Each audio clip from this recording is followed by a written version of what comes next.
I said to myself, I was, like I said, 310 pounds.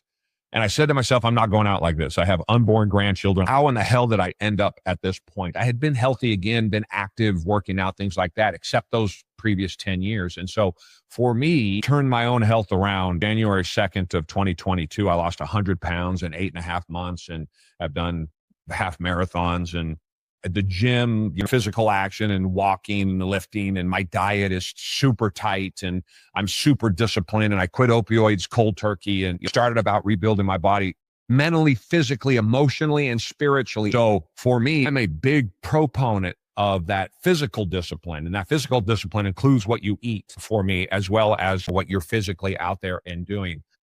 From a somatic perspective, I would assume that, but you're the expert. I'm making this assumption that is a somatic therapy because we're working on the body, or what part does physical discipline play for, on the discipline for the mind and the nervous system to help regulate? I also am I'm a regular at the gym, and I do run. And I do run quite, a couple times a week. And my own journey, like my running, was a big part of my own journey. It was something that became, for a period of time, almost like obsessive, to the point where it wasn't good for my body anymore, but it was doing something for me, right? It was an outlet. It was a place where I could go, where my mind could get cleared, and I needed it, really. I needed it. What I didn't realize was that I was doing it and I was disconnecting from my body, right? So I had this outlet, and I was, but I was also really disconnected from my body. So the somatic work allowed me to like integrate awareness of, and I still run and I still go to the gym. It allowed me to integrate and like bring some awareness into my body. With that awareness, and you might be doing this organically, right? I didn't do it organically. I had to be like walked through the process.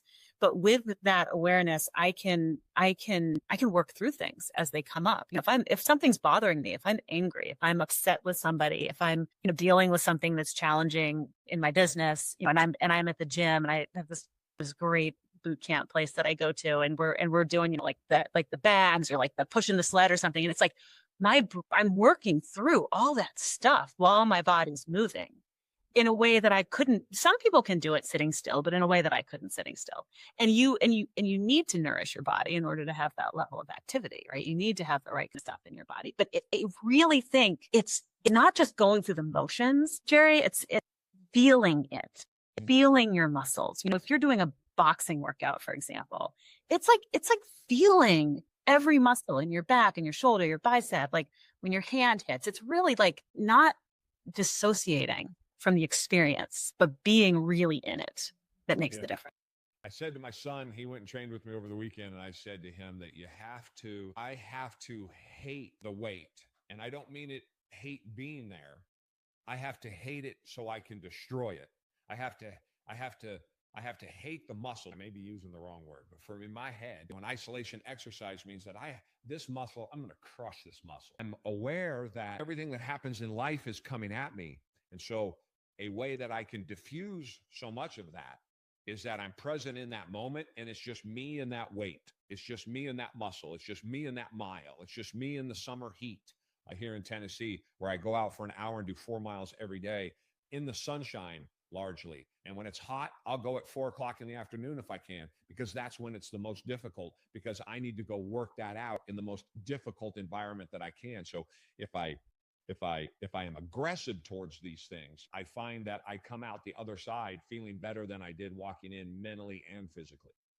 Wait, what's the point of a workout if you're not giving it 110%? You're just wasting. I'm not at the gym though, because there's 80% of the people. I just have to, Helen, I have to keep my head down. I can't look, because I go, how do you just sit there on your phone, moving a weight while you're on there? And I go, no, you need to hate that.